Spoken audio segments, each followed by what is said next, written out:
Hi, we're Tastebuds Custom Catering, and today we're going to show you how we make our smoked goat cheese. We do a cold smoke process on this. It's a very popular item that we've been starting to do in-house, and sorry for the very low budget. As you can see, Tastebuds, it's a business card. Yeah, it's my business card.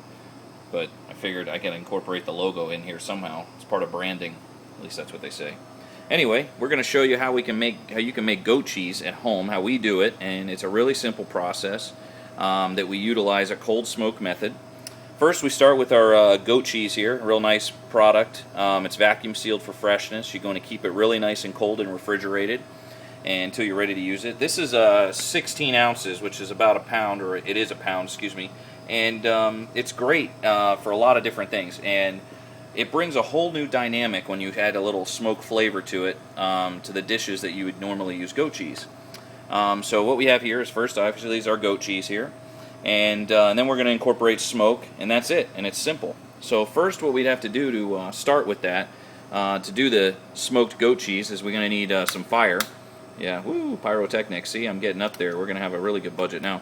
Anyway, and then we're going to take that and we're going to incorporate a cold smoke gun. Now, this is a smoking gun. It's done by Poly Science. You can order one of these. I believe it's just under $100, and there's so many different things you can do with it. And if you're a true foodie like we are, then you probably want to put one of these in your arsenal, in your cabinet there of your power tools, your chef power tools, let's say. And so what we do is we have this cold smoke gun. We have what you need to use for the cold smoke gun, which is we're going to use some applewood chips here, or applewood sawdust. And I'll get a little deeper into that, and I'll show you that here in a second. But it's apple wood we're going to use as there's a smoking flavor there. That's the hardwood we're using. And we have our goat cheese. What I did is I have a separate log, and we put it in here. Now for us, what we use is we use two half hotel pans, which you could use two roasting pans. You could use a nice heavy-duty pot with a good sealing lid.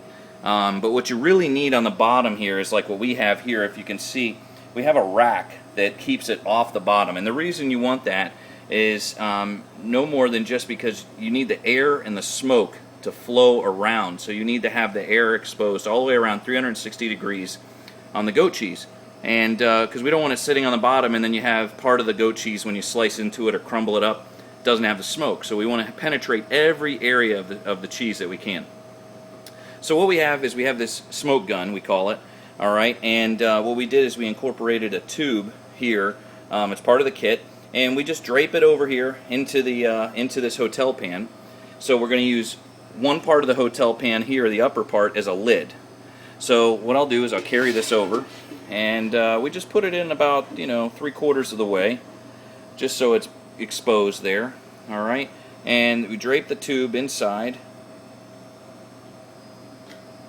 Oops, there we go. So we just make sure it's all inside and tucked in. Alright, and then what I did is, if you can look inside here, this is that applewood sawdust that I was telling you about. You can see that it is truly just what it is. It's sawdust.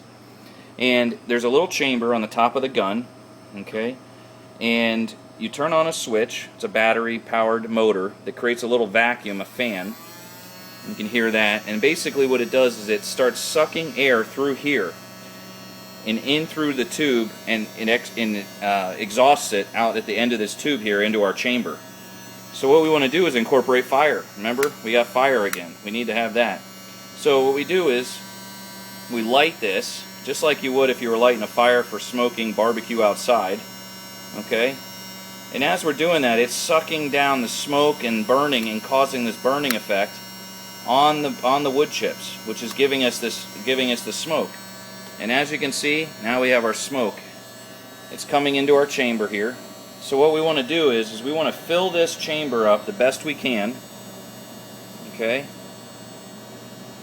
And you just want it filled with smoke. You might want to remember to disengage your smoke detectors at home, though. We don't have those here in the commercial kitchen. That might be a problem. Alright, so we have enough smoke. Now we just take the tube out and close the lid. Okay? And if you're like us, we love the smell of barbecue, so it really doesn't bother us too much. But what you want to do is you want to let that sit for about 10-15 minutes. At that point, You can see how much of the smoke has really penetrated your goat cheese. At that point, you can also determine, hey, I want a little more smoke to it, or no, it's just perfect. But that's how we do it. And the end result is an amazing, amazing component.